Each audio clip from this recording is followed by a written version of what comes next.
Number 2, Rob from Milwaukee, Wisconsin. I've heard you mention that you've told bad jokes at times and that you had stage performances where you died, at least a little, as they say. Don't want to suck up here, but I've never heard you say anything that wasn't truly funny. Well, it happens more when you're starting out. I mean, in your batting average, if you're going to be a big comedian, and I'm going to use the term loosely, but if you want to be a hit, your batting average better be 999.5. So yeah, eventually maybe you started seeing me after I got reasonably adroit at it, but in the beginning is what I'm talking about, when you're learning to do it. And you know, I've often said I had an epiphany where I watched Belzer one night at Caroline's when he just tore the crowd a new asshole. Was almost disdainful with them in his arrogance, and it was a big click for me in my head where I thought, oh, I see, I'm a suck-up. I'm always trying to ass-kiss in lieu of being good. And after I saw Belzer that night, I thought, get good and worry about the rest of the stuff later. Be a nice guy. I don't want to be a prick, but I remember thinking, get good. Relieve them of all their apprehensions about having to safeguard your self-esteem because you're only kind of good at it. Get like savage, get swashbucklingly good. That's what I remember thinking. So that Belzer thing was a big thing. So before that, I was a bit sucky. I'd try to sell them earnestly. Here's my profferings. I know it's not great, but aren't I nice? You'd rather not have that laugh. Anyway, how do you conclude that you've told a bad joke while broadcasting? I don't on the radio. Believe me. I go on the air at 7:05, and there are times it's funny as they play that song where I'm thinking, I don't even know what I'm going to talk about here.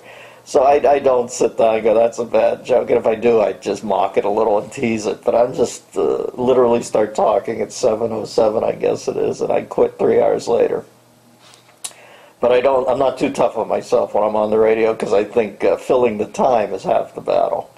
And, you know, it is going to be bad once in a while, but as long as you act like you know it's bad when it's bad, listeners by and large find that endearing. If they begin to trust that you know when what you're running up the flagpole is crap, they'll give you great leeway. You can't hear an audience reaction. I sometimes don't hear them on stage. I can tell in my head if a joke's... That's the ultimate thing. You have to run it up in front of them. But I can write a joke. I wrote a joke the other day. I'm putting an HBO special together called The Big Speech. And I think I might hear something today about when I think it's going to close. But I've got a good idea for a special. It's like an Obama speech, but me at a podium with the prompters and that, giving us something called The Big Speech as a counterpoint to him. And I was writing some jokes this weekend, and I could tell that joke will get a laugh. There's a couple that you're bleary on, but once in a while you step in it and you go, oh, good joke.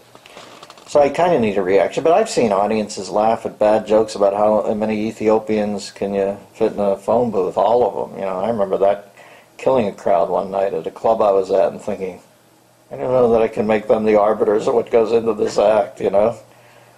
That's why you're a professional comedian. A live audience may be too stiff to get it. Sometimes bad can unexpectedly be good, right? I thought I died when I couldn't throw my curveball for a strike and became a cop. Turned out to be a good gig, no regrets. Actually, I threw a lot of strikes, but they got hit 450 feet. Yeah, like they say, Robbie, life is what happens while you're making other plans, huh? I just follow along. I'm glad somebody gave me a joke writing ability, though. Thank you, God. Because, man, I don't know what the hell I'd be doing. Probably get arrested by you. Enjoy these samples of the Bathrobe Sessions, a weekly video available only to members of the DMZ, the Dennis Miller Zone, on DennisMillerRadio.com.